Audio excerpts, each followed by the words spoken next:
सनातन काल के विराट, असीमित, अद्वितीय और अतुल्य परमेश्वर जिसने इस ब्रह्मांड को बनाया, और ये ब्रह्मांड केवल मनुष्य के लिए एक ऐसी उपलब्ध युक्त या जीने लायक परिस्थितियों को जन्म देते हैं जिसमें इन तमाम रचनाओं के पीछे मनुष्य की जो रचना है वो अहम भूमिका अदा करती है। स्वर्ग में कब किसी स्वर्गदूत को परमेश्वर ने कहा कि आए मेरे पुत्र, आज तू मुझसे उत्पन्न हुआ है? और ना ही आकाश के परिंदे, ना जल के जलचर, और ना जंगल के जानवर, और ना ही भौतिक वस्तुएं जो दिखाई देती हैं, उसने कभी ये कहा होगा कि मेरा अस्तित्व उनके अंदर है। परंतु केवल मनुष्य ही एक ऐसा प्राणी है जिसको परमेश्वर पिता ने कहा कि देखो, परमेश्वर का डेरा मनुष्यों के बीच में है और वह मनुष्यों के बीच में डेरा करेगा, और उसी को वह अपना मंदिर बना के रखता है। ना पत्थर, ना सोना, ना चांदी। पहला कुरिन्थियों 3:16 के अनुसार, क्या तुम नहीं जानते कि तुम परमेश्वर के मंदिर हो और परमेश्वर का आत्मा तुम पर वास करता है? इसलिए संपूर्ण सृष्टि में मनुष्य ही एक ऐसी रचना है जो परमेश्वर का ध्यान केंद्र का विषय बनी हुई है। इसलिए संपूर्ण बाइबिल के अंदर जो भी बातें हैं वह मनुष्य और परमेश्वर को आपस में जोड़ने की कड़ी बन जाती हैं। और इसी कारण से अब हम उस अंतिम पड़ाव पर आ गए हैं जहां पर परमेश्वर की उस सिस्टम को, जिसके द्वारा हम परमेश्वर के नज़दीक आने का और परमेश्वर भी अपने मनुष्य के नज़दीक आने का उपाय करते हैं, अब वह पड़ाव है जहां पर एक विशेष ब्लॉकेजेस पाया जाता है जिसमें सृष्टिकर्ता के अनुभव को प्राप्त करने में बार बार देरी कर रही है, और वह है मन का नवीनीकरण।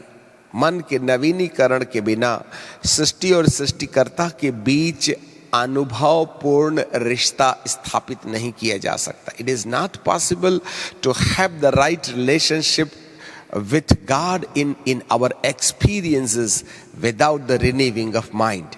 मन ही एक ऐसी दशा है। इसलिए बाइबल हमें नीति वचन की किताब है और उसके 4 अध्याय के 23वें पद में इस प्रकार से हमें कहती है। नीति वचन की किताब और उसका 34वां अध्याय और उसका 23वां पद है, सबसे अधिक अपने मन की रक्षा करना, क्योंकि जीवन का मूल स्रोत वही है। सबसे ज्यादा अपने मन की रक्षा करना, जीवन का मूल स्रोत वही है। मूल स्रोत, the fountain of the life is the mind. और इसी मन को पवित्र स्थान में यीशु मसीह अपना पवित्र लहू पिता परमेश्वर के सन्मुख समर्पित कर देने के द्वारा कहते हैं वह मरे हुए कामों से आजाद करके ईश्वरत्वता के स्वभाव में भागीदार करने में हमारी मदद कर सकते हैं। इसलिए जो विषय हमने प्रारंभ किया था कि अपने मन को, अब बार बार शरीर बोल करके हम उसको भ्रमित नहीं करना चाहते हैं, ये कह सकते हैं अपने शरीरों को जीवित और पवित्र और परमेश्वर को भावता हुआ बलिदान करके चढ़ाओ। अब उसका एक नया अनुवाद हो सकता है, अपने मनों को जीवित और पवित्र दशा में परमेश्वर को भावता हुआ करके बलिदान चढ़ाओ। तुम्हारी यही आत्मिक सेवा है।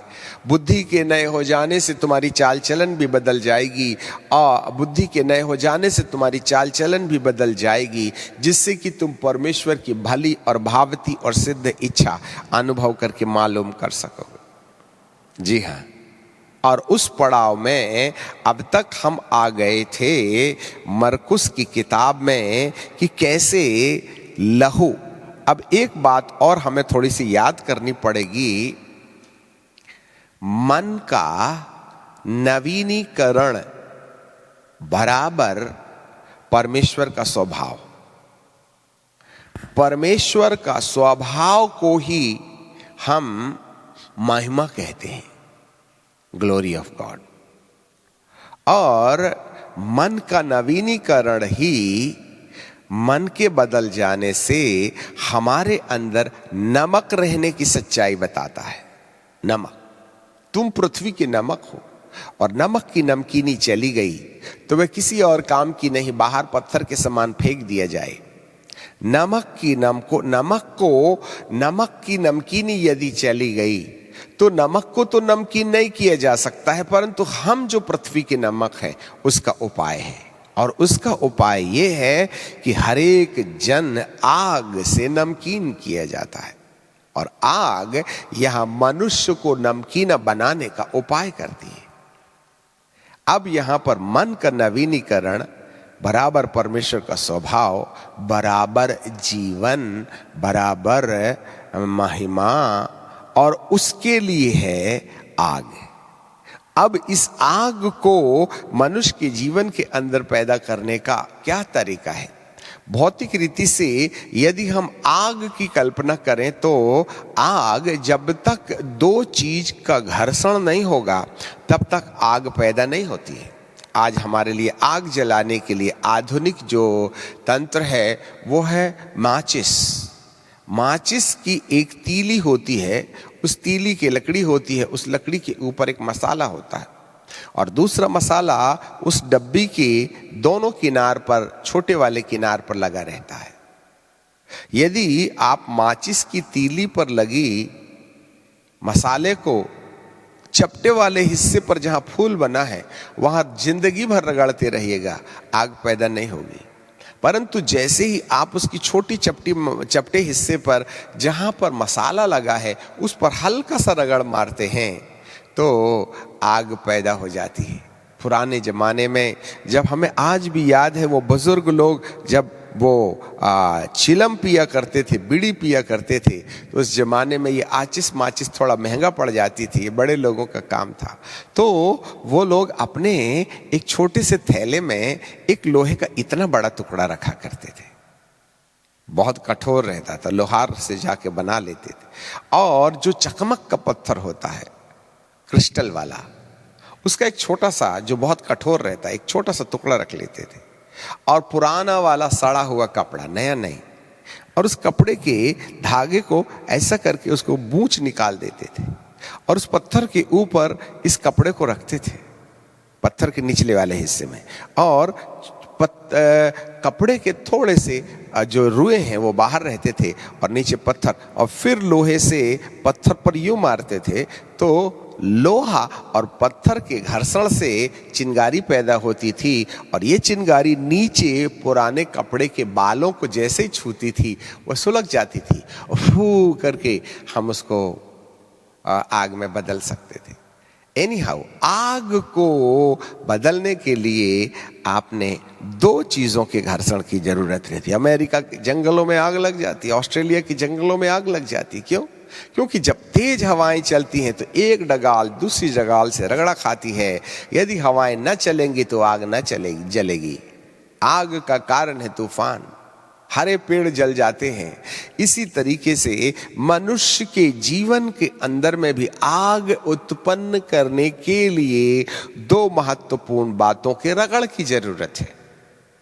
हाँ, कई लोग प्रार्थना कर रहे हैं, प्रभु मेरे को फायर बैप्टिज्म दे दे, फायर बैप्टिज्म दे दे, फायर बैप्टिज्म दे दे।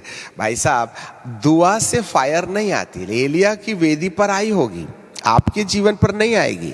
हमारे जीवन पर वेदी पर आग लाने के लिए शायद आवश्यकता नहीं है इस बात की कि हम प्रार्थना करें। मेरा मतलब ये नहीं कि प्रार्थना बंद कर दीजिएगा, प्रार्थना करना है, परंतु प्रार्थना की वैल्यू कहाँ है ये सबसे पहले हमें समझने की आवश्यकता है। और जब तक आप प्रार्थना की वैल्यू नहीं समझिएगा, हम कभी भी मन के नवीनीकरण के लिए आग उत्पन्न करने का कारण नहीं बन सकते। तो आग कैसे पैदा होगी हमारे हमारे हमारे मन के अंदर? उसके लिए दो चीज की जरूरत है। नंबर 1, परमेश्वर का वचन। नंबर 2, परमेश्वर का आत्मा। नंबर 3, समर्पित मन। नंबर 4, विश्वास। और नंबर 5, अंगीकार। इन 5 रॉ मटेरियल को हम बारी बारी से आग उत्पन्न करने के लिए इस्तेमाल करेंगे। देखिएगा, आपने मेडिटेशन में अपने मन को वचन के चिंतन के लिए खर्च किया, और मेडिटेशन को अपने मन को खाली करने के लिए इस्तेमाल किया। ठीक है, आशा की हुई वस्तु को निश्चय में बदल डालें, विश्वास। अब यहां जब हम मन के नवीनीकरण के अंतिम पड़ाव में हैं, तो अलग अलग शिक्षाएं जो इससे पहले हम दे चुके हैं उनका मिश्रण बनाया जाएगा। जब बिरयानी बनाई जाती है तो राइस अलग तैयार किया जाता है और मीट को अलग तैयार किया जाता है, और दोनों जब पक करके तैयार हो जाते हैं तो 11th आवर में राइस और मीट की लेयर मिला के फिर उसको ढक्कन से ढांक दिया जाता है, और इस तरीके से बिरयानी तैयार हो जाती है। खिचड़ी अलग चीज है, बिरयानी अलग चीज है। कुछ आज हम बिरयानी बनाने के प्रोसेस में हैं। कैसे मेडिटेशन को, कैसे विश्वास को, कैसे समर्पण को, कैसे अंगीकार को, कैसे परमेश्वर के वचन को और कैसे पवित्र आत्मा को मिश्रित करना है, इस प्रकार से आग पैदा होगी। यहां घर्षण की जरूरत है। यदि पुराने चकमक के पत्थर के ऊपर में नया कपड़ा रख देते या कागज रख देते तो वो कभी नहीं सुलगता। वो जो कपड़ा होता है ना, जितना पुराना होगा, सड़ा हुआ, उतनी ही जल्दी उसमें आग लगती है। नए कपड़े में इतनी जल्दी से आग नहीं लगती है। ऐसे ही जो पुराना कपड़ा है ना, लोहे और पत्थर की रगड़ से उत्पन्न चिंगारी को झेलने के लिए एक सुटेबल सिचुएशन चाहिए, और वो है हमारे मन का दीन और नम्र होना, मीकनेस एंड हम्बलनेस। एक बात याद रखिएगा, भारी मात्रा में लोगों के पास परमेश्वर के वचन का ज्ञान है, भारी मात्रा में लोगों को अभिषेक की बहुतायत है, भारी मात्रा में वे मन के परिवर्तन की मनसा रखते हैं, भारी मात्रा में वे कहीं ना कहीं बाइबल की उन आज्ञाओं को जानते हैं जिसके आधार पर उनके जीवन के अंदर में एक नए जीवन की शुरुआत होना चाहिए। फिर भी कुछ बन नहीं पड़ता है, फिर भी कुछ परिवर्तन दिखाई नहीं देता है, फिर भी परिवर्तन के लिए आग के लक्षण दिखाई नहीं देते हैं। उसका क्या कारण है? इसका सबसे बड़ा कारण है मन का दीन होना। और यदि मन की दीनता को हमने बाईपास कर दिया तो मान के रखिएगा हमारे पास कहीं ना कहीं परमेश्वर की वो आग उत्पन्न होने के लिए, चाहे आप वचन का सहारा लें, चाहे आप पवित्र आत्मा का सहारा लें, हमारे जीवन के अंदर कहीं ना कहीं वचन की और पवित्र आत्मा की बहुतायत परिवर्तन करने में देरी कर सकती है। उसका एक सबसे बड़ा कारण ये है, और यही एक सबसे बड़ा कारण है कि मनुष्य इस बात की खोज में जा नहीं पाया। धन्य है वे जो मन के दीन हैं, वे स्वर्ग के अधिकारी होंगे। धन्य है वे जो नम्र हैं, वे पृथ्वी के अधिकारी होंगे। ये बात मत्ती की किताब और उसके 5वें अध्याय में आपको देखने के लिए मिलता है। Book of Matthew chapter 5 and verse 2। धन्य है वे जो मन के दीन हैं। दीनता से स्वर्ग के अधिकारी होने का अधिकार मिलता है। एंड देन फिर 5वें पद में लिखा है, धन्य है वे जो नम्र हैं। अभी नम्रता और दीनता होती क्या है? What do you mean by the meekness and the humbleness? Meekness, नम्रता, ये सिक्के के दो पहलू हैं जिसको एक दूसरे से अलग नहीं किया जा सकता। कुछ इसी तरीके से स्वर्ग का राज्य और धरती का राज्य एक दूसरे से मिला हुआ है। संपूर्ण बाइबल में यदि अब मैं आपसे एक प्रश्न पूछता हूं, जिसको संपूर्ण स्वर्ग मिल गया नंबर 1, और जिसको संपूर्ण धरती मिल गई, तो अब उसके पास क्या नहीं है? इसका मतलब है जिसको स्वर्ग मिल गया, स्वर्ग का परमेश्वर मिल गया, स्वर्ग के हस्तक्षेप मिल गए, स्वर्ग के वरदान मिल गए। पृथ्वी मिल गई तो पृथ्वी में सोना चांदी घर द्वार रिश्ते रह के गया। दो ही तो चीज है। कितना इंपॉर्टेंट पॉइंट है ये। हमने इसका उपाय नहीं किया।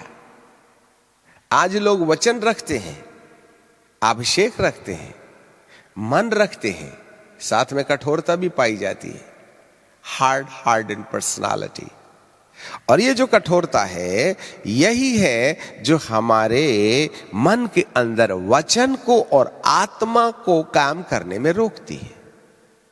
जी हां, जब तक नम्रता हमारे मन के अंदर कायम नहीं होगी, जब तक दीनता हमारे मन के अंदर कायम नहीं होगी, ना तो वचन हमारे अंदर में प्रभाव डालेगा, आप दिमागी मसीह बने रहिएगा, और ना आत्मा प्रभाव डालेगा, अन्य भाषा बोल करके पेंटिकॉस्टल होने का दावा करते रहिएगा, परंतु मन परिवर्तन की बात नहीं होगी। क्योंकि जो सबसे पहली जरूरत होती है वह है मन की नम्रता और दीनता को कायम करना। तो यहां एक व्यक्ति अपने आप में नम्र और दीन नहीं बन सकता है, यहां भी परमेश्वर के सहारे की आवश्यकता है। जब कभी किसी व्यक्ति के मन के अंदर मन के नवीनीकरण, परमेश्वर के स्वभाव को प्राप्त करना, या आग की कल्पना, या फिर परमेश्वर की महिमा से परिपूर्ण होना, या शकाइना ग्लोरी की तमन्ना यदि मन के अंदर समझ आए, तो उसको सबसे पहले एक काम करना चाहिए कि वह अपने मन की नम्रता की पोजीशन पैदा करने का उपाय करे। सीखिए the humbleness and the meekness in your own mind है। और अब यहां पर हमको जरूरत पड़ेगी कई विषयों की। सबसे पहले समर्पण। समर्पण ये परमेश्वर आपकी मदद नहीं करेगा, ये आपका हिस्सा है। जैसे मैं हाथ बढ़ाऊं, वो हाथ बढ़ा रहे तो मैं हाथ बढ़ाऊं, वो जबरदस्ती खींच के अपने हाथ से हाथ ना पकड़ेगा, मुझे बढ़ाना पड़ेगा, है ना। तो ऐसी दशा में नम्रता के लिए मन का समर्पण, हे पिता परमेश्वर, मैं अपने मन को आपके हाथों में समर्पित करता हूं। अब ऐसी दशा में आपको अपने ही अंदर पाए जाने वाले पुत्र यीशु को, जो गलातियों 4:6 के अनुसार पुत्र की आत्मा जो है अब्बा हे पिता कह के पुकारती, हमारे हृदय में भेजा गया।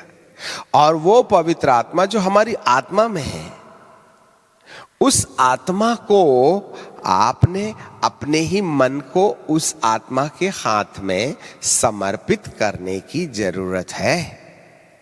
जी हां, यदि मैं उस अभिषेक के बारे में बताऊं जो अंदर है, अभी कई बार जो है हम एक बहुत बारीक सा मिस्टेक कर देते हैं।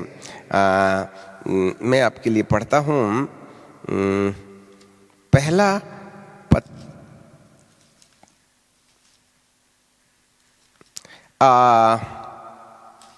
पहला यूहन्ना की किताब, 1 Peter chapter 2 and verse 27।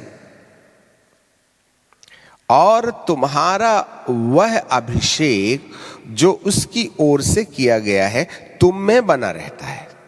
Look inside, तुम में बना रहता है। There is inside the holy spirit. आप बाहर मत झांकिएगा, वो अंदर है।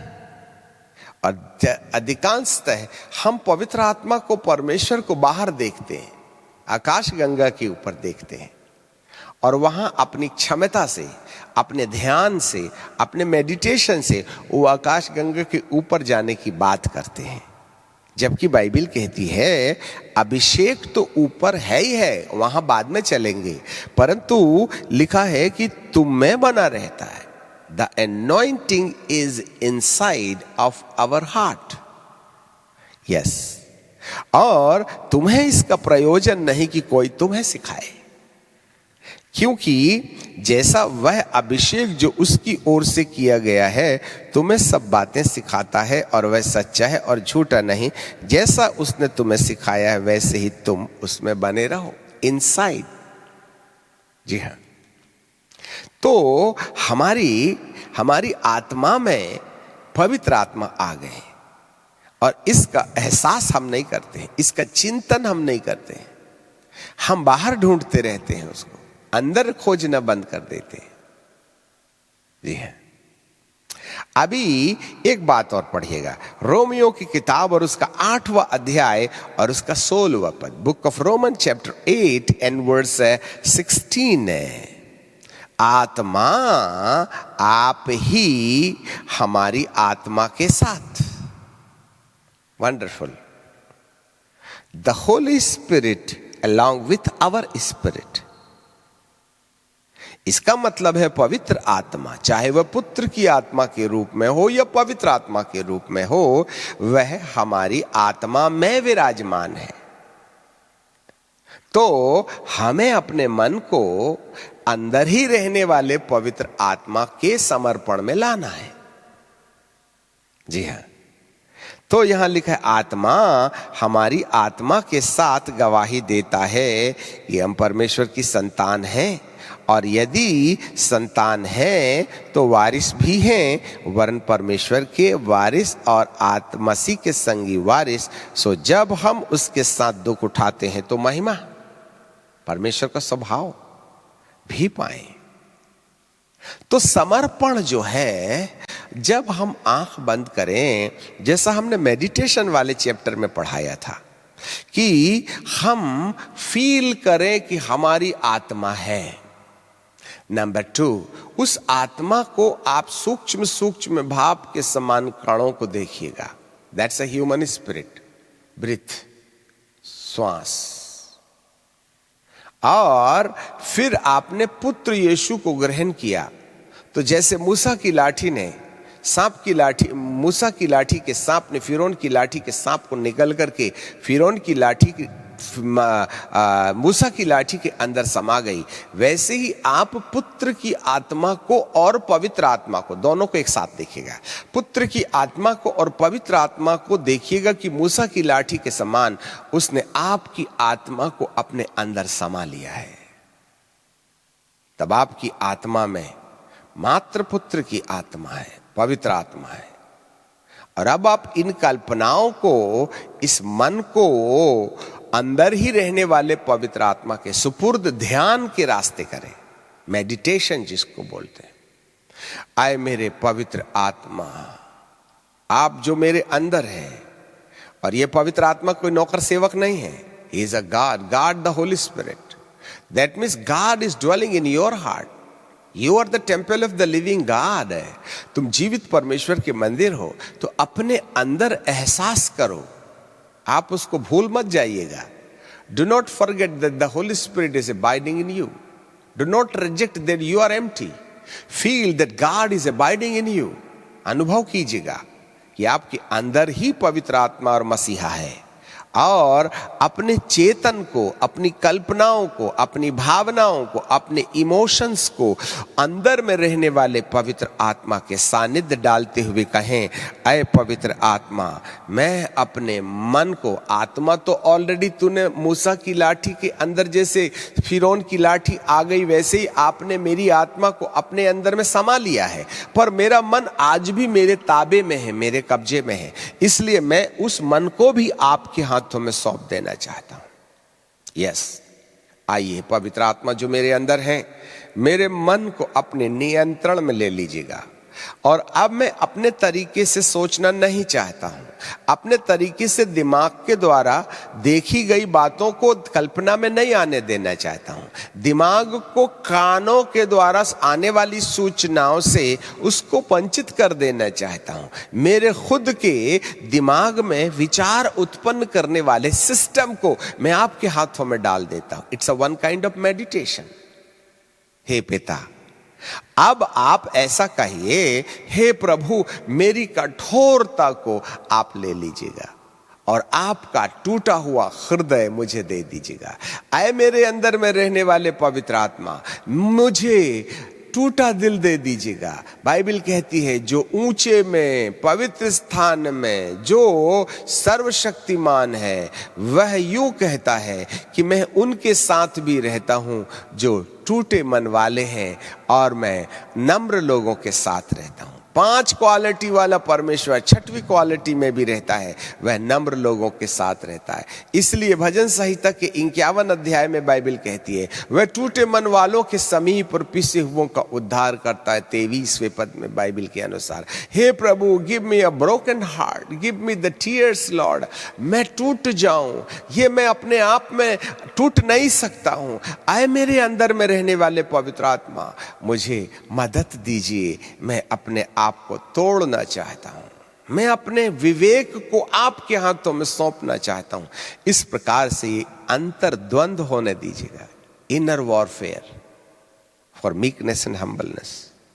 जब आप ऐसा कीजिएगा तो 1 by 1, इसके लिए 2 दिन लग सकते हैं, 2 हफ्ते लग सकते हैं, 2 महीने लग सकते हैं, परंतु लगातार ये क्रिया जारी रखें, अंश अंश करके। कोई 1 इंस्टॉलमेंट एक्सपीरियंस नहीं होगा कि खुदा बस एक बार तोड़ दिया तो जिंदगी भर आंसू बहते रहेंगे आपके। ना ना ना ना, जैसे मोबाइल को आपने बार बार चार्ज करना होता है, वैसे ही टूटे हुए हृदय को पाने के लिए बार बार पवित्र आत्मा के हाथों में प्रतिदिन अपने आप को समर्पित करने की आवश्यकता है। प्रतिदिन वह आपको नम्रता की और ऊंचाई, दीनता की और ऊंचाई में लेके जाते जाएगा। इस तरीके से आप अंगीकार भी करते चले जाइए, विश्वास कीजिएगा। विश्वास का मतलब होता है अनदेखी वस्तु का प्रमाण।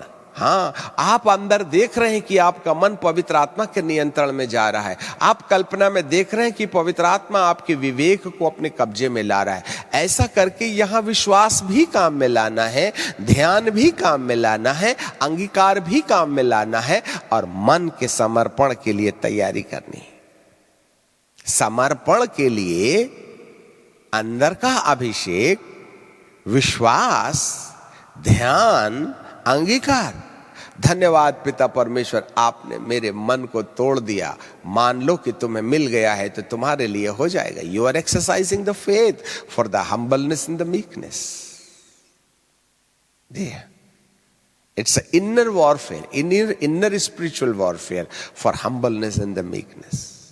आज लोग पवित्र आत्मा से भरपूर है, परंतु उनका दिल कठोर है। इसलिए पवित्र आत्मा की आवाज आती है और चली जाती है, वचन आता है और चला जाता है।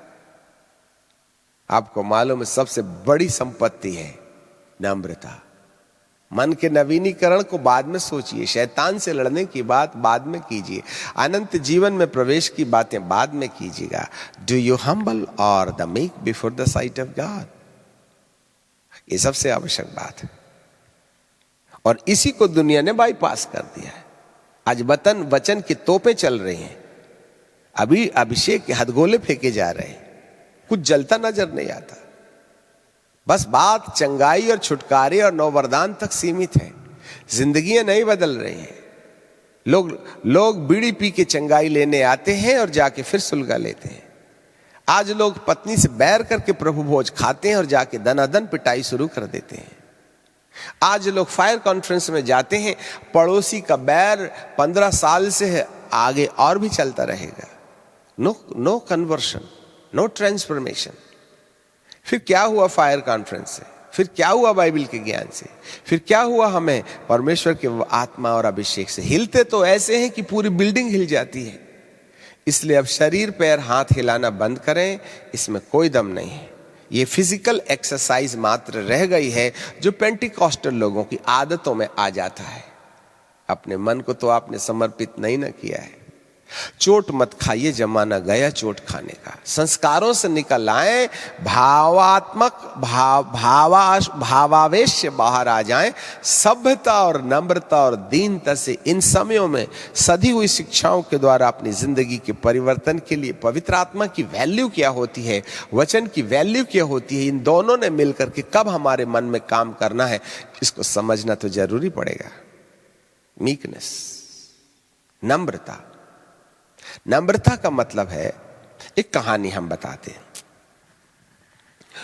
मुझे आज भी याद है, बहुत साल पहले जब हम जवान थे, अभी भी हैं, तो हम कोलकाता गए और वहां परमेश्वर के एक बड़े भारी सीनियर दास जो हमसे हमारे पिता समान हैं, वह हमको लेने के लिए आए। पहली पहल की बात है, हावड़ा स्टेशन में हमसे मिलने आए। और हमारे पास में एक सूटकेस था और एक बैग था हाथ में। उनके साथ 5 पास्टर लोग भी थे और हमें उन्होंने हग किया और पूछा सब सामान वगैरह आ गया है कि। उनके साथ युवा 4-5 पास्टर और ड्राइवर भी थे। जब उन्होंने हमको हग किया और हम एक दूसरे से परिचय करने लगे, तब वो सीनियर पास्टर जी मेरा सूटकेस उठा करके कार की ओर चल पड़े। हम कहे अंकल ये नहीं हो सकता, जबकि मेरा सूटकेस मैं भी उठा सकता हूं और उस सूटकेस को ड्राइवर भी उठा सकता है और उनके साथ आए युवा 4-5 पास्टर थे, वे उठा सकते हैं, पर उनके सिर में जूई नहीं रहेंगी। वे पास्टर जेब में हाथ डाल के खड़े और मैं भी अपना कंधे पर छोटा बाइबिल का बैग लेके खड़ा हूं। परंतु ये सीनियर 50-60 साल के परमेश्वर के दास मेरा सूटकेस उठाने लगे और चलने लगे। तब हमने छीना उनसे। तब जाकर के ड्राइवर के और अन्य पास्टरों के जो जवान युवक थे, उनके दिमाग में आई हमारे अंकल सूटकेस लेके चल सकते हैं तो क्या हम जेब में हाथ डाल के चलेंगे, वो नौकर हैं क्या? तब समझ में आया ये परमेश्वर का दास एक नम्र दास है। चाहते तो कह सकते थे ड्राइवर उठाइए ले जाइए, ए पास्टर उठाइए, ऐसा बोल सकते थे। यदि वो ऐसा बोलते तो उनका स्वाभिमान था, परंतु वे स्वयं बैग लेकर जब चलने लगे, यह उनकी नम्रता है। इसको कहते हैं नम्रता। उनको यह ख्याल नहीं है कि मैं उम्र में ज्यादा हूं, उनको यह ख्याल नहीं है कि मेरे सबॉर्डिनेट्स मेरे साथ में, उनको यह ख्याल नहीं है कि मैं बॉस हूं, उनको यह ख्याल नहीं है कि ड्राइवर मेरे पास है, वो बैग उठा सकता है पर मैंने क्यों उठाना है। इसका मतलब he has losted his own dignity and identity. जो अपना स्वाभिमान खो बैठता है, जो अपना उम्र खो बैठता है, अपनी इज्जत खो बैठता है, अपना औहदा खो बैठता है, उसको यह एहसास नहीं होता है कि मैं प्रेसिडेंट हूं, उसको यह एहसास नहीं होता है कि मैं 60 साल का हूं, उसको यह एहसास नहीं होता है कि मेरे छोटे सबॉर्डिनेट मेरे साथ है। वह काम करने लगता है जो सबॉर्डिनेट करने लगते हैं। ऐसे वाले मन की तंदुरुस्ती को नम्रता कहते हैं। तब हमने उनको कहा सच ए हम्बल मैन ऑफ गॉड। क्या आज सेवकों के अंदर में इस प्रकार की नम्रता दिखाई देती है? आज यदि हमारे सहयोगी पासबान हैं तो हम अपने पेन नीचे गिरा के कहते हैं प्लीज हेल्प मी, जबकि आप झुक करके उठा सकते हैं, पर आप कुर्सी के नीचे गिरे पेन को खुद के प्रयासों से उठाना नहीं चाहते हैं, क्योंकि बाजू में बैठे सहयोगी पासबान से आप मदद लेना चाहते हैं, जबकि आपकी कमर को कोई लकवा नहीं मार दिया है। प्राइड, घमंड, जिस कुर्सी पर बैठे हैं उसकी औकात आपको मालूम है, आप पेन नहीं उठाइएगा। नौकर जब साथ में है तो बैग नहीं उठाइएगा। ये अंदरूनी बीमारी है, ये कैंसर है हमारे मन को, जिसके कारण से पवित्र आत्मा आपके साथ चलने में ज्यादा खुशी और आनंद महसूस नहीं कर सकता। इसीलिए उसको तोड़ना है। भूल जाओ आप कितने पढ़े हो, भूल जाइए आपकी उम्र कितनी है, भूल जाइए आपने कितनी हजार दुष्ट आत्माएं निकाली हैं, भूल जाइए आपने कितने बपतिस्मा दिए, भूल जाइए आपकी कितनी प्रॉपर्टी है, भूल जाइए आपने कितने सेमिनार्स अटेंड किए हैं, भूल जाइए आपने कितनों को भविष्यवाणी करके बताया है और वे बातें निकली हैं। इन सब बातों को निकाल के कचरे के डब्बे में डाल दो, तब नम्रता का जन्म होगा, तब मन का नवीनीकरण का प्रारंभ होगा, तब पवित्र आत्मा की आग आती कैसे है उसके लिए हम भूमिका बना रहे, स्टेज बना रहे। धन्य है वे जो नम्र दीन है, धन्य है वे जो नम्र है। नम्र पृथ्वी को अधिकारी बनाता है। अब दीनता क्या होती है? जैसे एक व्यक्ति, अब मैंने कहा सर अंकल जी एक गिलास पानी पिलाइएगा ना। आप अपना सारा काम धाम छोड़ करके, जबकि बच्चे भी वहां हैं, नौकरानी भी वहां है, पत्नी भी वहां है, उनसे कह सकते हैं ए बेटा पानी ला, भैया को पानी दे दे, पर वो खुद उठते हैं और किचन रूम में जाते हैं, जबकि नौकरानी बाजू है, जबकि पत्नी बाजू है, जबकि और भी बाल बच्चे बाजू हैं, वे स्वयं जाते हैं और मटके से पानी निकाल के ला के देने लगे। तब कहेंगे अंकल आपने पानी ला दिया, भैया को बोल देते। इस टेंडेंसी को नम्रता कहते हैं। क्या ऐसा आपके जीवन में होता है क्या? बड़ी बड़ी बात तो करते हैं बाइबल की हम अभिषेक की भी बात करते हैं, परमेश्वर का महान दास। आपको मालूम हो जो सच में महान है ना, उनके जीवन को यदि आप देखें तो वह नौकरों से बदतर अपने आप को बना बैठे, कभी मिल लिए होते। अब उनके सहयोगी आपको वहां तक पहुंचने नहीं दें, वह उनका प्रॉब्लम नहीं है,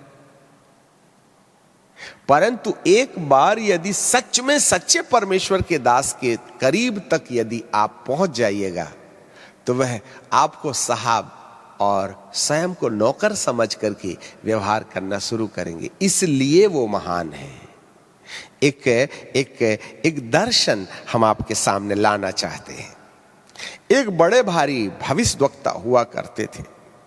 उन्होंने एक बार अपने वास्तविक अनुभव को बताना शुरू किया। अब वे इस धरती पर नहीं रहे। वे कई बार स्वर्ग जाने के और धरती पर आने के और शरीर त्याग करके भ्रमण करने के अनुभव में थे। ट्रांस एक्सपीरियंस था। एक बार की बात है, प्रार्थना 10 बजे बैठ करके वे जब कर रहे तो एक स्वर्गदूत सामने आया और उस स्वर्गदूत ने प्रभु के दास को, इस भविष्यवक्ता को हाथ पकड़ करके आकाश गंगा के ऊपर ले गया। तब उन्होंने देखा एक बहुत बड़ा सोने का दरवाजा है और स्वर्गदूतों ने अभिनंदन करते हुए एक स्वर्गदूत के साथ इस परमेश्वर का दास का भी अभिनंदन किया। दरवाजा खुला और वे जैसे ही अंदर गए तब करोड़ों की संख्या में दायां बायां सफेद कपड़े, बड़े बड़े पंख लिए स्वर्गदूत वहां खड़े परमेश्वर कुछ बोल रहे थे, उसको सुन रहे थे। सभागृह था वहां और बीच में एक बड़ा लंबा रास्ता था, वो बहुत लंबा दिखाई दे रहा था। और जमीन के इस रास्ते के बाद वहां जमीन नहीं हुआ करती, सब कुछ अलौकिक है। तब उसके बाद कुछ सीढ़ियां हैं, 1 2 3 4 5 6 7 8 न जाने कितनी। और उस सीढ़ी के बाद एक प्लेटफॉर्म बना हुआ है जिसमें एक श्वेत नीलम का सिंहासन है और उसमें एक महापुरुष बैठा है, बादलों का बना हुआ। उसके सुनहले बाल हैं, हाथों पर रोब है, बड़े बड़े कपड़े कुर्ते के समान लटक रहे हैं। प्रभु के दास ने ये नजारा देखा, वो गदगद हो गया। स्वर्गदूत बाजू में खड़ा है, वो और कोई नहीं था, यीशु मसीहा थे। तब उस बड़े ऊंचे स्थान पर, सिंहासन पर बैठे प्रभु ने जैसे ही दरवाजे में देखा, एक स्वर्गदूत सामने खड़ा हुआ है और उसके साथ प्रभु का दास रबाई खड़े हुए। प्रभु परमेश्वर अपने सिंहासन से उठ के खड़े हो जाते हैं।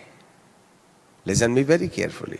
अपने सिंहासन से उठ के खड़े हो जाते हैं और खड़े होकर के वह ऊंची वाली जगह से बड़ी रफ्तार के साथ में 1 2 3 4 5 6 7 न जाने कितनी सीढ़ियों को पार करते हुए समतल जगह में आते हैं और दौड़ करके दरवाजे के पास खड़े स्वर्गदूत के साथ जो पृथ्वी लोक से परमेश्वर का दास आया है ना,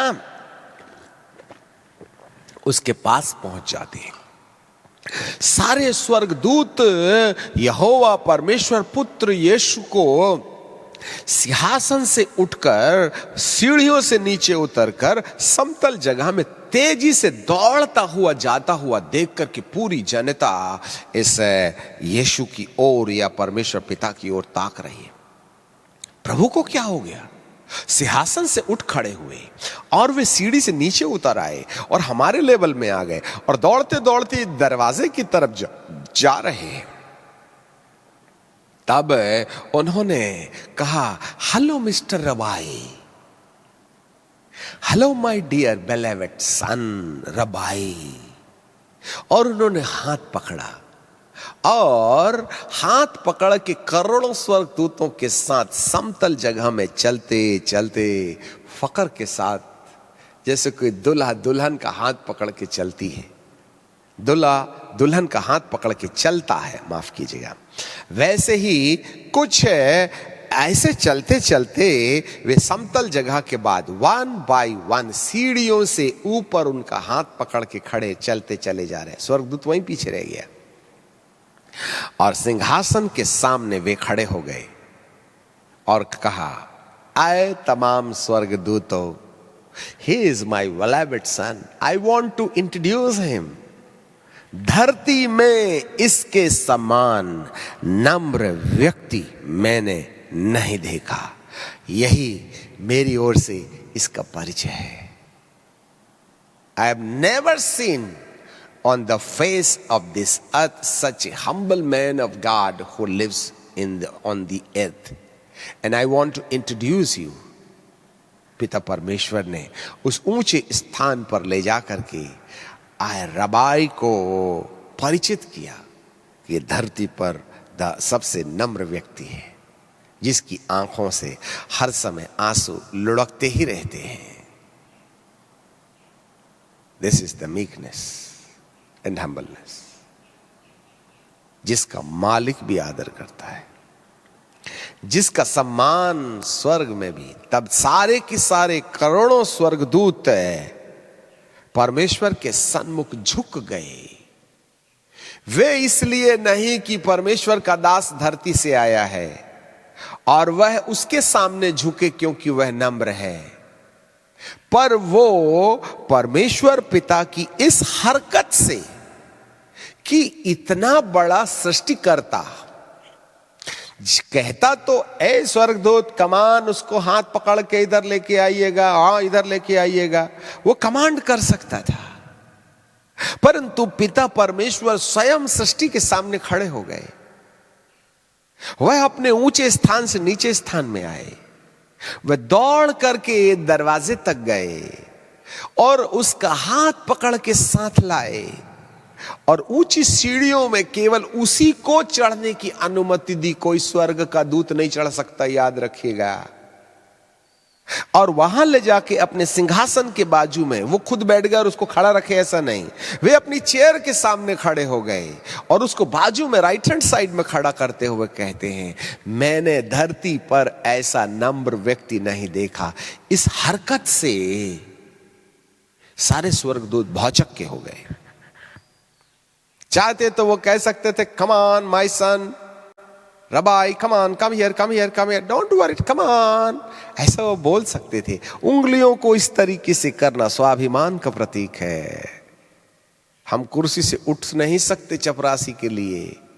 यदि एक जनरल मैनेजर बाबू के लिए खड़ा हो जाए तो उसकी कुर्सी का अपमान होगा, परंतु मेरे मालिक को अपनी कुर्सी पर खड़े होने का अपमान महसूस नहीं होता। यही तो स्वाभिमान है। यदि मैं हूं और चपरासी आ जाए, अरे चपरासी कमान कमान, और मैं खड़े हो जाऊं और उससे बाइज्जत कप ले लूं, तो दुनिया कहेंगे लल्लू कहीं का कम से कम अपनी कुर्सी का तो ख्याल रखता कि चपरासी के सामने खड़े होके चाय ले रहा है। यही तो धरती के अधिकार और स्वर्ग के अधिकार में अंतर है। दुनिया के नियम से स्वर्ग का नियम उल्टा ही चलता है। स्वर्ग में सबसे महान वो व्यक्ति होता है जो सबसे छोटा बन जाता है, और धरती पर महान वो होता है जो धरती पर सबसे महान होता है। इसलिए महानों का ऊपर के राज्य में कोई काम नहीं है। बड़ों से परमेश्वर बहुत डरता है, वह दीनों पर दया करता है और अभिमानियों का सामना करता है। यही तो नहीं सीखे और हमारे पूर्वज ये नहीं सिखाए। हम तो बाइबल को माथे पर ऐसा रख लिए हैं कि बिल्कुल बन गए हमारा माथा लोहे का हथौड़ा और अभिषेक, बाप रे बाप। परंतु नम्रता, मीकनेस, यस, आपको जितना अंगीकार करना है वचन का अंगीकार कर लीजिएगा। आपको जितना अभिषेक में कूदना, उछल कूद करना है कर लीजिएगा। ज्यादा फायदा नहीं होगा, थोड़ा जरूर हो सकता है, परंतु समर्पण की जो दशा है, मन की नम्रता की जो जगह है, वह हमारे लिए अहम भूमिका अदा करती है। जी हां, इसे कहते हैं नम्रता। अब अपने दिमाग में पिक्चर बनाइए, स्वर्ग में रहने वाले परमेश्वर जिसने स्वर्ग पृथ्वी को बनाया, उसको बेइज्जती महसूस नहीं हुई सिंहासन पर बैठी दशा से खड़े होने के टाइम पर? उनको इंसल्ट फील नहीं हुआ? वह अपनी कुर्सी छोड़ करके नीचे आया। उसके अंदर में ऐसा नहीं लगा कि अब मैं परमेश्वर हूं, परमेश्वर सृष्टि के पास जाने की मुझको क्या जरूरत है, उसको ना आना चाहिए। मेरे प्रियो, पर वो भूल गया था कि मैं परमेश्वर हूं, वो भूल गया था कि मैं बड़ा हूं, वो भूल गया था कि मैंने इसको बनाया है। यह भूल जाना ही नम्रता होती है। वेयर यू आर, कहां है हम? हमारे बात करने का तरीका देखिएगा, कैसे व्यवहार करते हैं अपनी नौकरानियों से, कैसे व्यवहार करते हैं हम अपने छोटों से। एक बार की बात है, मुझे मेरे ग्रैंडसन ने एक कहानी सुना, एक शिक्षा दे दिया। जनरली बड़े जो लोग होते हैं वो हर वक्त अपने से बड़ों को कहते हैं आप, और छोटों को तू तेरा से बातचीत। ए बेटा तेरा खाना कहाँ गया, ए रामो, ए न बिटिया तेरा खाना कहाँ गया। तू और तेरा छोटों के लिए काम में लाते हैं, परंतु बड़ों के लिए आप काम में लाते हैं।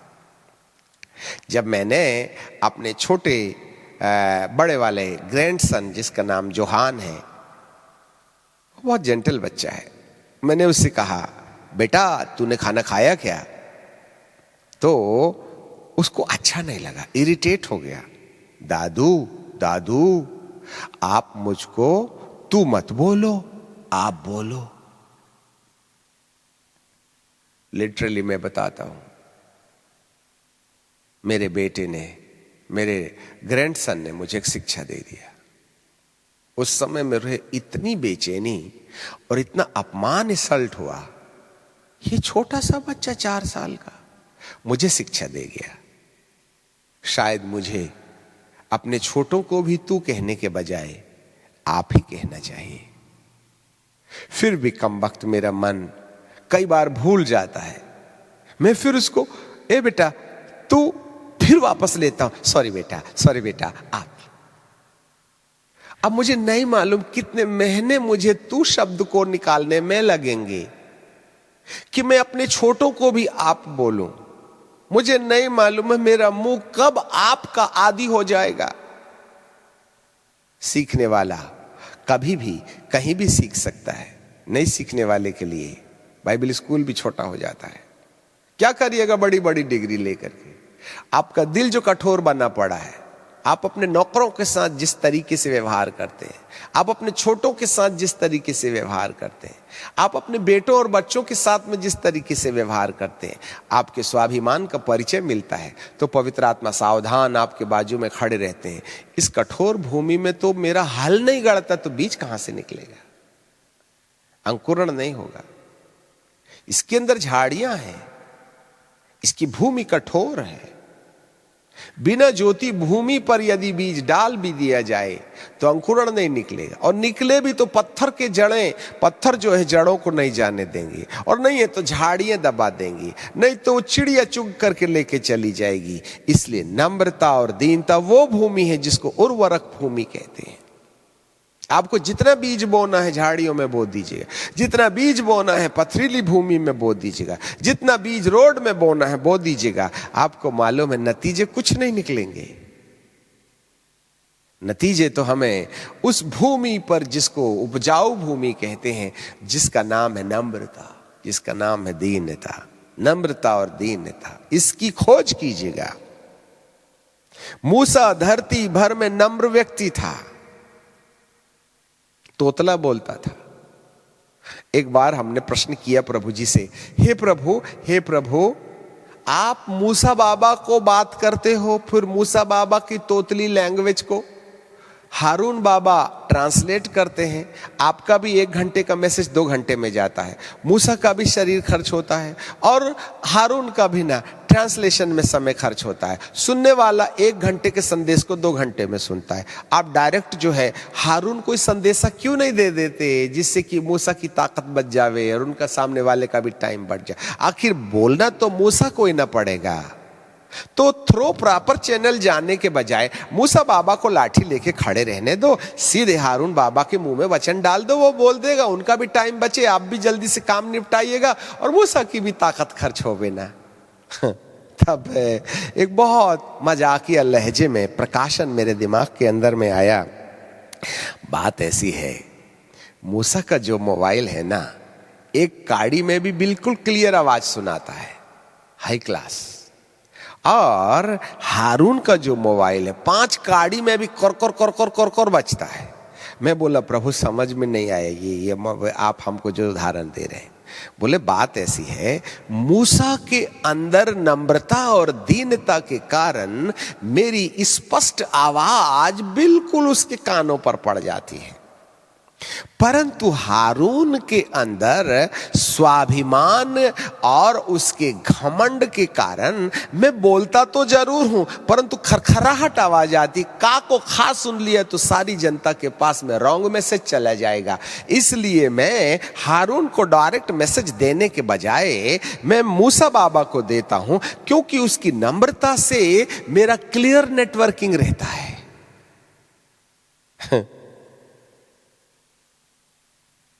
हमने कहा पिताजी धन्यवाद। इसीलिए तो 7 बार मूसा को कहा चल रे बाबा नहीं जाऊंगा, चल रे बाबा नहीं जाऊंगा। मैं तोतला बोलता, मैं जा नहीं सकता, ये कर। 7 time Moses denied the commandment of God, परंतु परमेश्वर उसके पीछे लगे रहा। हम दुआ दुआ करके कह रहे हैं प्रभु मुझको भेज, मैं तैयार हूं, आग दिखा दे, झाड़ी दिखा दे, अमका दिखा दे, ढमका दिखा दे। वो प्रभु दिखाने तैयार नहीं है, और जो देखना नहीं चाहता जबरदस्ती उसके पीछे लकड़ी लेके लगा है। और फिर भी उसने नहीं माना ना, तो परमेश्वर का मन नाराज हो गया। ठहर जा, मैं तेरा अभी खेल कर देता हूं। और परमेश्वर उसको मार ही डालना चाहता था। तब सारा ने उसके बेटे की खिड़ली निकाल करके परमेश्वर के हाथ में डालते हुए कहा, तू परमेश्वर मूसा को बोला तू लहू बहाने वाला बाप है, क्योंकि बार बार मूसा डिनाई करता था। क्यों परमेश्वर उसके पीछे पड़े थे? क्यों परमेश्वर मूसा के पीछे हाथ धो के पड़े थे?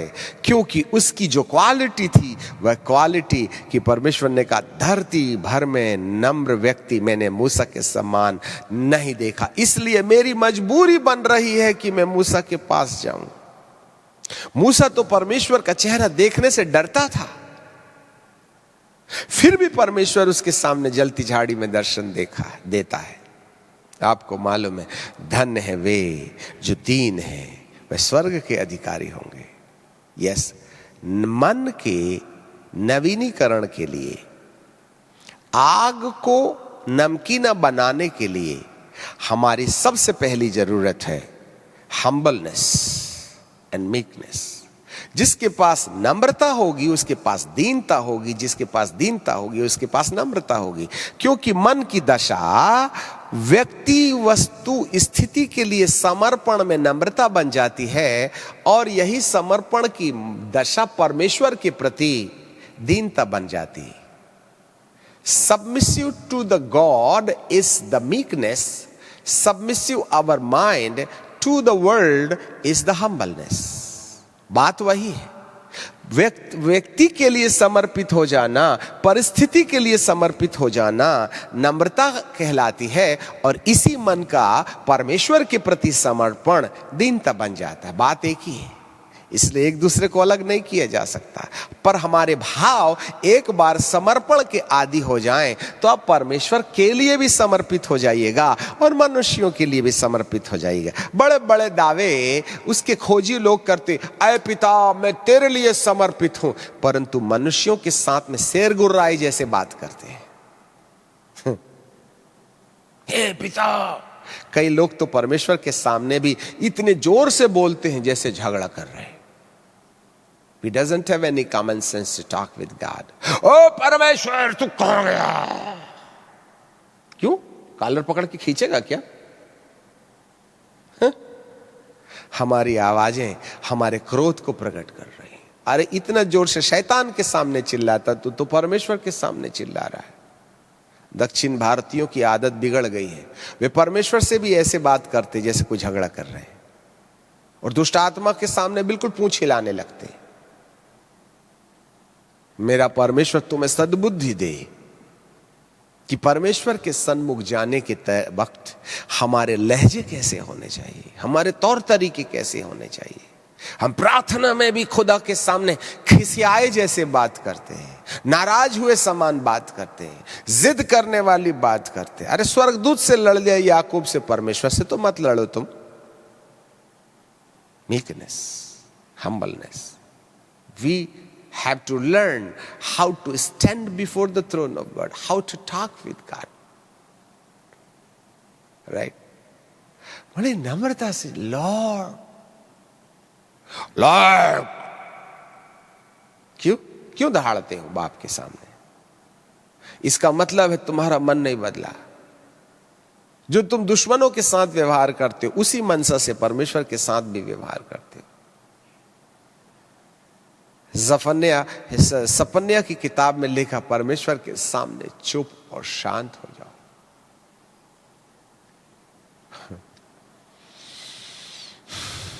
मेरे प्रियो, आग उत्पन्न करने के लिए भूमिका बनानी पड़ेगी। नमक को नमकीना बनाने के लिए नम्रता की आवश्यकता पड़ेगी। और नम्रता के लिए आपके अंदर एक व्यक्ति उपलब्ध है, वो है पुत्र की आत्मा और पवित्र आत्मा। उसको बाहर मत खोजो, वो अंदर है। अंदर ही अंदर अपनी कल्पना उत्पन्न करने वाले सिस्टम को, विचार उत्पन्न करने वाले दिमाग के उस तंत्र को कल्पना में देखो कि आप उसे अंदर ही रहने वाले पवित्र आत्मा के सानिध्य समर्पित कर रहे हैं। तब अंदर ही अंदर आपका मन, आपके ही अंदर में रहने वाले पवित्र आत्मा परमेश्वर के सानिध्य समर्पित किया जा रहा है। अंदर ही अंदर वहां होने दो कुछ तो भी यहां। तब आप सोचिए, आए मेरे मन, चल तू अपने पवित्र आत्मा के हाथ में समर्पित हो जा। और फिर पवित्र आत्मा से कहिए, हेलो आदरणीय सम्माननीय पवित्र आत्मा, मैं आपसे क्या कहूं? मेरे मन को ना, जिसमें विचार पैदा होते हैं, जिसमें भावनाएं हैं, इमोशंस हैं, उसको आप लेके तोड़ेंगे क्या? उसको शून्य में बदलेंगे क्या? आप आए ही मेरे अंदर में इसलिए हैं कि मेरे मन को सुधारने में मदद करें। मैं बड़ी नम्रता और दीनता से अपनी जिस भी हालात में है, उसी हालात में मैं आपके पास आया हूं। ना मैं अपने आप को बड़ा बना सकता हूं, ना छोटा बना सकता हूं। मैं अपनी ओरिजिनलिटी में आपके पास आते हैं। पवित्र आत्मा, आंसू भी नहीं निकलते मेरे, बड़ा कठोर है मेरा दिल। जिस हाल में मैं हूं, उसी हाल में मैं अपना मन, आए मेरे पवित्र आत्मा जो मेरे ही अंदर है, आप, मैं आपके हाथों में समर्पित कर देता हूं। मुझे तोड़िए ना, मुझे नम्र बना दीजिएगा, मेरी आंखों को जलाशय बना दीजिए। मैं दूसरों के दुखों को दुख नहीं समझता, अपने दुखों को महान समझता हूं। तब ऐसा एक बार, दो बार, तीन बार, फिर विश्वास काम में लाइए। धन्यवाद पवित्र आत्मा, मैं कल्पना में देख रहा हूं कि आप मेरे मन को अपने अधिकार में ले रहे हैं। धन्यवाद पवित्र आत्मा, मैं कल्पना में देख रहा हूं कि मेरी कठोरता को आप क्षणभंगुर कर रहे हैं। मैं देख रहा हूं मेरे मैं वाद को आप तोड़ रहे हैं। हे प्रभु, अब आप मुझे शक्ति भी दे दो कि दोबारा मैं अपने पुराने रवैये को ना अपनाऊं। मेरे अंदर यदि घमंड के कोई लक्षण दिखाई दे तो तुरंत मेरे दिमाग में लाल बत्ती जलने लगे। आप ऐसी मदद करने के लिए तैयार हैं कि आप तो मददगार न बन के आए हैं। हे प्रभु, मेरी सबसे पहली मेरी थैली पर भिक्षा दे दो। हे प्रभु, मेरे मन को तोड़ दो, जिससे कि वचन और आत्मा बाद में मेरे जीवन को कैसे रूपांतरित करेंगे, वो बात का विषय है। पहले तो आप मुझे नम्र बना दो। हफ्ता 15 दिन कुछ इसी रवैये से अपनी पवित्र आत्मा को जो अंदर पाया जाता है, उससे टूटने की गुहार लगाते रहिएगा। लग जाए मेहनत, चिंता मत करो प्रियो, ये है process. It's a spiritual warfare inside our heart and mind, between heart and mind. तब पवित्र आत्मा जो सहायक बन के आपके अंदर आया है, gentle Holi spirit, divine Holi spirit, हम उसको बाईपास कर देते हैं।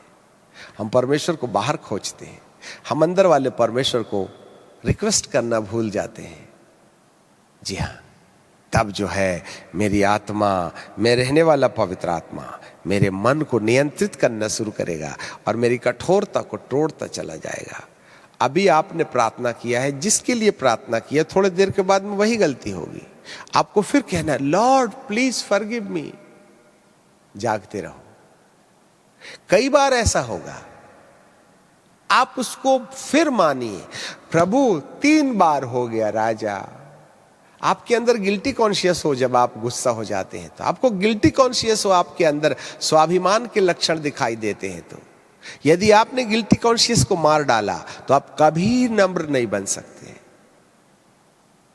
बार बार गलती हो जाए, अपने आप को कहो, अरे लॉर्ड फिर गलती हो गई मुझसे, प्रभु क्या बताओ लॉर्ड, प्लीज लॉर्ड क्षमा कर दे। महीनों और हफ्तों के प्रैक्टिस के बाद एक दिन आपका मन कंप्लीटली पवित्र आत्मा की सहायता से आपके अपने नियंत्रण में आ जाएगा। फिर आपको कोई गाली बकते भी रहे तो आप कहें क्यों सा होता बेटा, नहीं तो प्रत्युत्तर दीजिएगा। हाँ, इसके लिए टाइम लग सकता है। मेरे प्रियो, यह है नम्रता और दीनता जो परमेश्वर के सन्मुख खड़े होने के काबिल बना देता है। अब जब ये प्रतिक्रिया पूरी हो, ये क्रिया पूरी हो गई, जब ये प्रोसेस पूरा हो गया, तब हमको वचन और आत्मा, पत्थर और लोहा, माचिस की तीली वाला मसाला और डब्बे वाला मसाला, बस ये जो तीली है ना, काड़ी, यदि कठोर लकड़ी की होगी तो मसाला जल जाएगा, लकड़ी ना जलेगी। इसलिए विशेष प्रकार की लकड़ी को ही काम में लाया जाता है जो बहुत जल्दी सुलग जाती है। यदि इस तीली पर माचिस की लकड़ी को, जिस लकड़ी से बनाया जाता है, उसमें कोई कठोर वाली लकड़ी लगा दी जाए तो मसाला तो जल जाएगा पर लकड़ी नहीं जलेगी। वो सॉफ्ट लकड़ी ही नम्रता है। कोई भी लकड़ी माचिस की तीली में काम में नहीं आती है। एक विशेष प्रकार की लकड़ी जो, जिसके अंदर ऑयल रहता है, जिसके अंदर में फोफसापन रहता है, खालीपन रहता है, जो बहुत जल्दी से आग को कैच कर लेती है, वही तीली लकड़ी जलेगी। जिसका मन जितना नम्र होगा, कठोर वाला लकड़ी रख देंगे तो तीली नहीं जलेगी। नम्र जीवन में भी पवित्र आत्मा और परमेश्वर का वचन दोनों आग नहीं बना सकते। माफ करना, यदि कठोर मन होगा तो पवित्र आत्मा और वचन हमारे अंदर आग नहीं पैदा कर सकता। इसलिए नम्रता होना, एक विशेष प्रकार की काड़ी होना। वो जो कपड़ा रखा था ना चकमक के पत्थर के नीचे, वो नया नहीं होना चाहिए जिसमें माड़ लगी है, वरन वह सड़ा हुआ होना चाहिए। जिसके बाल निकले हुए हो, वह नम्रता का प्रतीक है। किसी भी कपड़े में चिंगारी से आग नहीं लगती है। सड़े कपड़े में ही, जब तक बीज सड़ेगा नहीं, अंकुरित नहीं होगा। अपनी मन की कठोरता का इलाज कीजिएगा। इसमें भले ही टाइम लग जाए, दुआ करके आप खाली मन के नवीनीकरण को नहीं पा सकते। मेरा परमेश्वर आपके मन की आंखों को खोले। अगले एपिसोड में हम कैसे वचन और कैसे आत्मा दोनों मिलकर के इस मैदान में जो नम्रता है, कैसे आग जलाएंगे, उसका अध्ययन हम करेंगे। आइए हम प्रार्थना करें। इस समय हम आपके लिए प्रार्थना करते हैं, मन के नवीनीकरण के लिए भी, नम्रता की प्राप्ति के लिए भी। साथ में यदि आप में से कोई बीमार है, सो हम बीमारों के लिए भी प्रार्थना करेंगे। चाहे आप मानसिक बीमार हो, चाहे आत्मिक बीमार हो, चाहे शारीरिक बीमार हो, पवित्र आत्मा आपको जिस एरिया में आप हैं, यदि आप बीमार हैं ना, तो अपने शारीरिक बीमारी वाली जगह में अपना हाथ रख दीजिएगा। आगे वाले हर वक्त हम आपके बीमारों के लिए प्रार्थना भी करते रहेंगे। आइए हम प्रार्थना करें। जो बीमार है वो बीमारी के लिए प्रार्थना करें, जो नम्र बनना चाहते हैं वे नम्र बनने के लिए प्रार्थना करें, और जो लोग अपने अंदर में अभी भी प्रभु को नहीं जान पाए हैं, अब अंदर झांकना शुरू करें, बोल करके इन विषयों को लेकर प्रार्थना करें। आइए हम प्रार्थना करें। सनातन सनातन काल के विराट असीमित और अद्वितीय और अतुल्य परमेश्वर आकाश गंगा के ऊपर रहने के साथ साथ आप हमारी आत्मा के अंदर में भी विराजमान हैं। जो परमेश्वर आकाश गंगा में है वही परमेश्वर हमारी आत्मा के अंदर में भी है। आए आत्मा के अंदर में रहने वाले पवित्र आत्मा, हम आपसे प्रार्थना करते हैं बाहर रहने वाले पवित्र आत्मा के अभिषेक को इन शब्दों के रास्ते जो लोग इस YouTube में देख सुन रहे हैं, प्यारे पिताजी, आज हम जिनके मनों के अंदर में मन के नवीनीकरण के लिए नम्रता नहीं पाई जाती है वरन कठोरता पाई जाती है, उस कठोरता के ऊपर में पवित्र आत्मा आपकी महाप्रतापी सामर्थ बहना शुरू हो जाए। ऊपर रहने वाले पवित्र आत्मा जो उनके घर के बाजू में, उनके अंदर, उनके बाजू में है, आए सनातन काल के विराट परमेश्वर हर एक कठोर मन को तोड़ने के लिए आपका पवित्र आत्मा हर एक के विवेक में समर्पण के भाव को जगाने पाए। जो कठोर हैं उनकी कठोरता को तोड़ने के लिए उनके अंदर एक नया निश्चय पैदा कर दीजिएगा, जिससे कि वे अपने अंदर में अपने मन को समर्पित करने के भाव को जगाने पाए, जिससे कि नम्रता का जन्म होने पाए। प्रभु, आज का वचन उनके हृदय में गहराई से जड़ पकड़ने पाए। अब हम प्रार्थना करते हैं प्रभु, ना केवल ये अपने घर में वरन अपने परिवार में परेशान है। आज कितनी आर्थिक समस्याएं हैं, नौकरी की समस्याएं हैं, प्यारे पिताजी, लोग बीमार पड़े हुए हैं। आज हजारों कमेंट्स आज हमारे पास में आ रहे हैं। लोग अलग अलग प्रकार की बीमारियों से ग्रसित हैं, पति पत्नी का झगड़ा चल रहा है प्यारे पिताजी, और राजा दुष्ट आत्माएं उनको सपने में आती हैं, जादू टोने का प्रभाव देखा जाता है। प्यारे पिताजी, आज लोग बेघर बार बैठे हुए हैं, उनके पास घर नहीं है, लॉकडाउन के कारण उनकी नौकरी चली गई है। ओ पिता परमेश्वर, आज उनके खाने पीने की समस्याएं पाई जाती हैं। प्यारे पिताजी, कई लोग बीमार पड़े हुए हैं, उनके शरीर में रोग है, घुटने में दर्द पाया जाता है, जिनको हार्ट की बीमारी है, शुगर की बीमारी है, कमर में दर्द पाया जाता है। अंधकार की शक्तियां रात को सपना देती हैं और उनको डराती हैं, रात भर चैन की नींद नहीं आ जाती है। प्यारे पिताजी, ऐसी समस्याओं के लिए आज हम आपसे प्रार्थना करते हैं, परमेश्वर अपने दास को अपने अभिषेक के अंदर में ले लीजिएगा और इसी समय पवित्र आत्मा की महान सामर्थ उन बेकार लोगों के ऊपर में जाए जिनके पास में नौकरी नहीं है। बाइबल कहती है सारे उत्तम और अच्छे वरदान स्वर्ग के परमेश्वर की ओर से आते हैं। इसलिए प्रभु, जिनकी नौकरी चली गई है, जिनके पास में जॉब नहीं है, जिनके पास में पारिवारिक समस्याएं हैं, इसी समय स्वर्ग के परमेश्वर आपके शक्तिशाली हाथ को बढ़ाएं। जो विश्वास से इस YouTube में प्रार्थना, YouTube को देखते हुए प्रार्थना कर रहे हैं, पवित्र आत्मा की सामर्थ इसी समय उनके बंद दरवाजों को खोल दे। नौकरी के ऊपर में हमला करने वाली अंधकार की श्रापित आत्माएं इनके जीवनों से निकल के बाहर चली जाएं और इसी समय उनके लिए बेहतर जॉब आ जाए, उनकी अच्छी नौकरी आ जाए। प्रभु, उनको व्यापार के लिए आकाश के दरवाजे खोल के आशीर्वाद दे दीजिएगा। प्यारे पिताजी, जिस परिवारों में अशांति है, पति पत्नी के बीच में, सास बहू के बीच में, बाप बेटे और बेटा बेटी के बीच में झगड़े चल रहे हैं, घर में महाभारत हो रहा है, आए तमाम क्रोध की आत्मा, झगड़ा पैदा करने वाली अंधकार की शक्तियां, तमाम प्रकार की श्रापित आत्माओं को हम यीशु नासरी के नाम में घर परिवारों से ललकार देते हैं। जाओ, इनके घरों से निकल के बाहर चली जाओ। पिता परमेश्वर उनके घर में पवित्र आत्मा की शांति आने पाए। और जो लोग प्यारे पिता परमेश्वर गरीब हैं, ओ प्रभु, शारीरिक रीति से बीमार हैं, प्रभु आपके चंगा करने वाले महाप्रतापी शक्तिशाली हाथ को बढ़ाएं और इसी समय हर एक रोगियों को, जिन लोगों ने अपने रोग के ऊपर हाथ रखा है, पिता परमेश्वर इसी समय हर एक रोगी के ऊपर में आपकी पवित्र आत्मा की आग लपलपाती हुई आकर के उतर जाए और इसी समय सारी बीमारियां उनके शरीरों से निकल के बाहर चली जाएं। ओह वंडरफुल चीज है। प्यारे पिताजी, आपका धन्यवाद हो। प्रभु, आप अपने पवित्र अग्निमय हाथों को हर बीमार के ऊपर रख रहे हैं, जो सुन रहा है, जो विश्वास कर रहा है, इसी समय करंट के समान एक झटका उनके शरीर में आए, सारी बीमारियां निकल के बाहर चली जाएं। वंडरफुल जीसस, धन्यवाद पिताजी। आपने मन के नवीनीकरण के बीच में आज बहुत से लोगों को छुटकारा देना शुरू कर दिया है। बाप, हम आपको धन्यवाद देते हैं, धन्यवाद देते हैं। बहुतों को नौकरी मिल रही है, प्रभु बहुतों के घर की अशांति पैदा करने वाली दुष्ट आत्माएं घर छोड़ के भाग निकली हैं। बहुत से तनों को प्रभु आप चंगाई दे रहे हैं। पिता परमेश्वर आपका धन्यवाद हो। प्रभु हर एक रोगों की, चाहे वह हार्ट से जुड़े हुए रोग हो, चाहे वह दिमाग से जुड़े हुए रोग हो, चाहे लकवे की बीमारी हो, चाहे पथरी की बीमारी हो। भारी मात्रा में लोगों को पथरी की बीमारी हो रही है। पत्थर यीशु की आग में जल पड़े और पेशाब की नालियों से बाहर आ जाए।